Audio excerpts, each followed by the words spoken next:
This is Through the New Testament in 60 Days in Greek with Alpha Omega Greek. This is day 3. We're reading Mark chapters 1 through 4.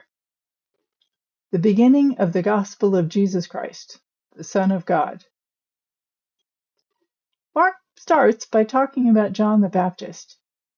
He preached, saying, "After me comes one who is mightier than I, the strap of whose sandals I'm not worthy to stoop down and untie." What? This is what John the Baptist preached? I remember him preaching, "Repent, for the kingdom of heaven is at hand." And then Jesus saying the same thing. Well, it turns out that's in Matthew. But since I'm reading it in Greek, I'm paying a really close attention. And this just jumped off the page at me. This is what John the Baptist preached? After me comes someone else? That would have gotten the audience's attention. Think about it.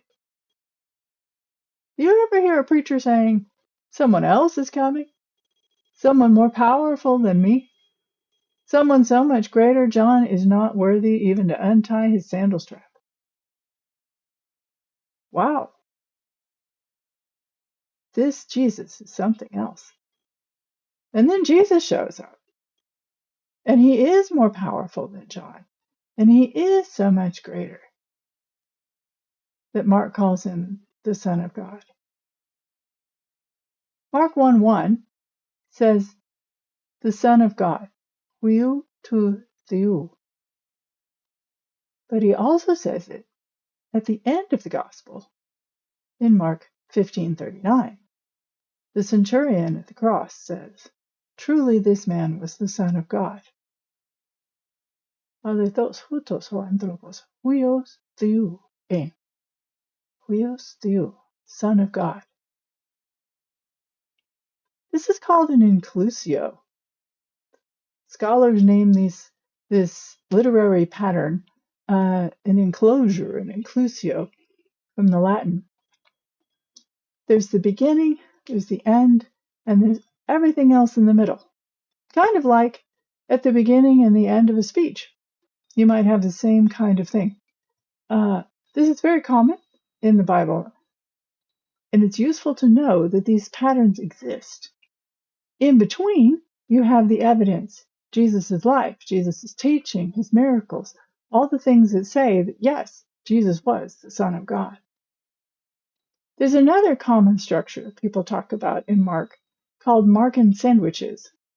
Seems kind of related, but it's a bit different. The story is put inside of another story. So, for example, you have the parable of the sower and the explanation of the parable of the sower. But in between, there's this section where the disciples ask Jesus, "Why do you talk to them in parables?"